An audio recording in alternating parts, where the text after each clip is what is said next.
Welcome back everybody, Susan here. Tonight we're going to be making some delicious Oriental style porterhouse steak. Okay, it's hammer time.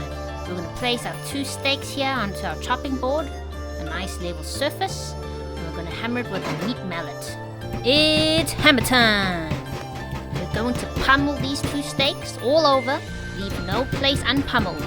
This will quickly expand the meat and tenderize it for rapid absorption of the awesome Oriental marinade. After the pummeling has been done, we're going to place the 2 steaks onto a flat plate. Stage 2, marinade time.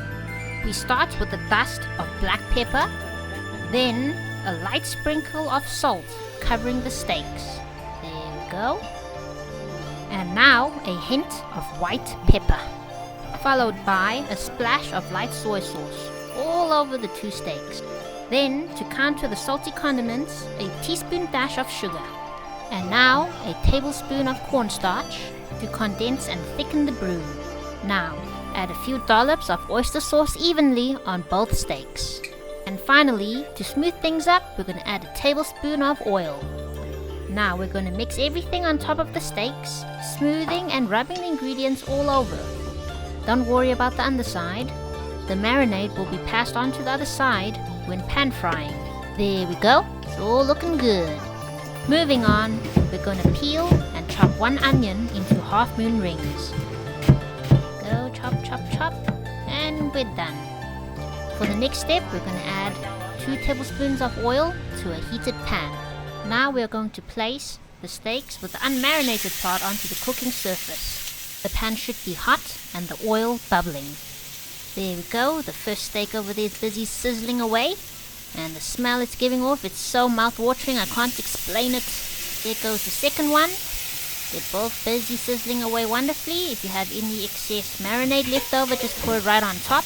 At this moment, it's busy splattering away, so just be careful. Protect yourself. Wear something with long sleeves, or you might get hit with stray bullets of oil. Now we're going to add the onions that we chopped earlier on to the sides of the steaks. The onions' flavors and juices will gradually be absorbed when cooking. I forgot to mention that as soon as you place the steaks on the frying pan, you must lower the heat to medium-low heat. Make sure to evenly spread out your onion rings so that they're all cooked evenly. We're going to cook the steaks for about 3 minutes on the first side, and occasionally moving it so it does not stick to the pan and burn. Do so for the onions as well. And the onions are looking great. They're browning very nice. We have flipped over the first steak. That's how it's supposed to look like, not burnt or overcooked. It's looking very juicy and tender at the moment. Now we're flipping over the second one. Once flipped, the marinade side is busy being cooked into the meat. Later on, when we flip it over again after 3 minutes, the juices and the flavors will be transferred over to the other side when we flip it over again. Just adding some more oil because onions were drying up. Toss the onions around to make sure they're all cooked evenly, and they're nicely caramelizing here. And the steak, it's looking beautiful. It's smelling great. There we go, we're flipping it over now. You can see that layer of residue left over there. That's where all the delicious flavors are going to be passed on to the other side. There we go with the second steak. And it's going to be so delicious. It's not overly salty because we marinated only the one side. The onions' juices being caramelized over here are also going to be slowly absorbed into the steak. Remember to flip and flop the steaks every 2 to 3 minutes or so. Depending on how well you like your steaks, you would minimize the cooking time to maybe about 1 minute to 2 minutes, so that your steak isn't too dried out. We normally like our steaks well done. Even though it's well done, it is not dry at all, and it's very juicy in the center. This quick and easy recipe is great for dinners when you don't have anything planned, or after a hard day's work and you're very tired. It's simple to whip up and can be used on all types of meats. It's especially delicious on lamb chops, pork chops, beef rump steaks, porterhouse steaks, even on chicken breasts, and it's great for meal preps. Now let's get back to the cooking. We're about to turn it over again, and you can see how beautifully brown it is. Oh, it's looking wonderful. It's not burnt at all. It's best to use beef cuts with a little bit of fat because that fat releases beef's natural juices and makes it cook much better. The onions look perfect too, nicely caramelized, and they'll be the perfect condiment when you serve this. The Oriental's flavors are busy flaring up my nostrils. Oh, my mouth is watering so badly. Yes, it's finally ready.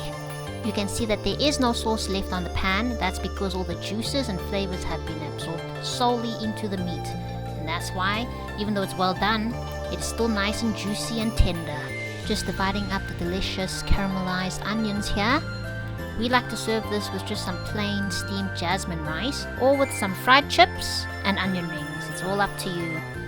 There we go, we're just finishing things off, and to top it up, some fresh steamed jasmine rice.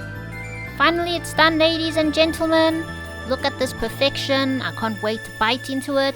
I hope you all enjoyed this video. Thank you so much, guys, for watching. I hope this easy recipe will become one of your favorites. Let me know. Please remember to like, subscribe, recommend, share, and comment on our videos. Your support is much appreciated. Remember to gong that bell icon, as we will be rolling out more videos soon, so don't miss out. Gotcha, gotcha.